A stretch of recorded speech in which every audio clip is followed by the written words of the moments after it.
So ito, nasa event tayo ng ano ng Ride PH. So ngayon, na-try natin itong ADV type.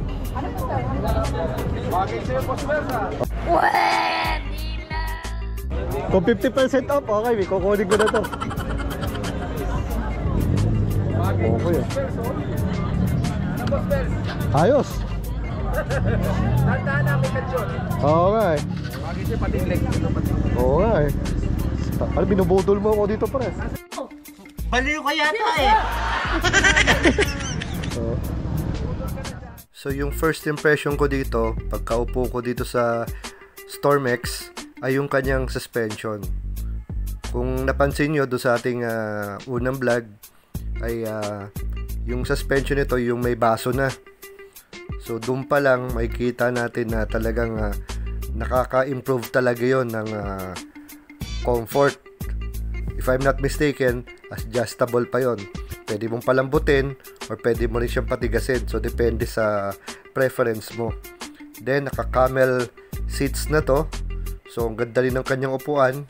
And dahil ito ay ADV inspired, ito ay considered as adventure e-motorcycle. Turning radius, eh? Oh, wow, parang ADV ah. Hindi na ako bumili ng ADV, ito na lang bibiling ko, diba? EV na pang ADV, makakachillax. So hindi ko lang din alam kung ito naka-combi brake or naka-ABS, diba? Lakas ng preno. Lakas ng preno sa pitulong rin. Sana po. Guting sa maneuvering nga. Masa, swabing swab. Swabe! Ito ba? Try natin. Yun ang preno.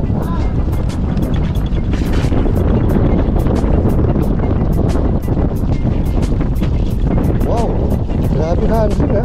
Okay yung handling niya. Tayo nyo, no, kahit malaking bike siya, ang sarap ng kapit niya sa kalsada. Medyo ano nga lang, feel mo na malaking ano siya, malaking e-bike. At syempre diba, parang kung yung Honda Beat, parang mga scooter type, ito adventure bike na parang nasa gitna ng ano, big bike, tsaka ano, mga scooter bike. Sarap. Okay, natin try na dito. Lakas oh. Yan ang preno, kita niyo yung preno, diba? Lakas.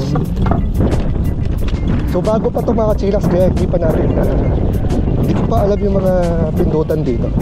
Kasi masasabi ko lang, masarap siya i-maneuver, masarap siyang i-drive. Panalo. Uwi ko na to. Ano ba sabi mo? Ayos? Ayos.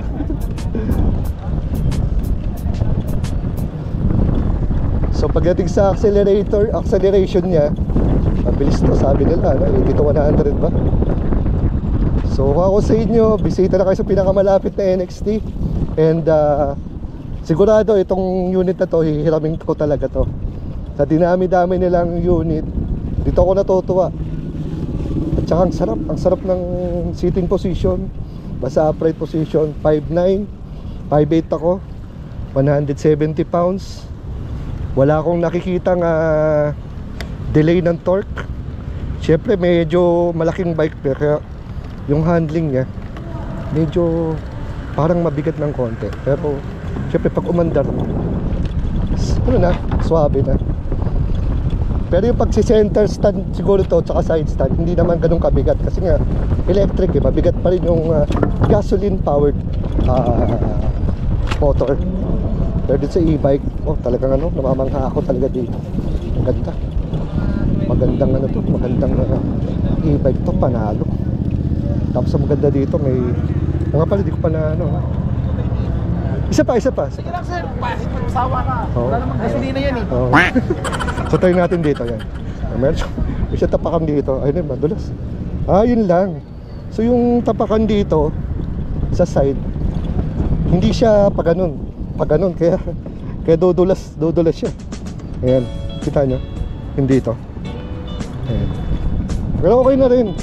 So pwede ka rin mag-stretch dito.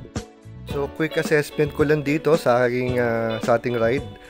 So dahil ito ay may torque na 250 Nm at motor nito ay nasa 4,000 watts, ay ramdam mo talaga yung power niya. And dahil sa kanyang shocks, yun nga, ang ganda talaga ng ride. Then may maximum speed to na 105 to 110. Hindi nakakapagtaka, napaka-tolin talaga niya. And load capacity nito ay 200 kilos. So siguro magkakaalaman once na may long drive natin ito, para at least mabigyan natin ng magandang review or honest review tungkol kay Storm X. So sana nagustuhan natin munting content.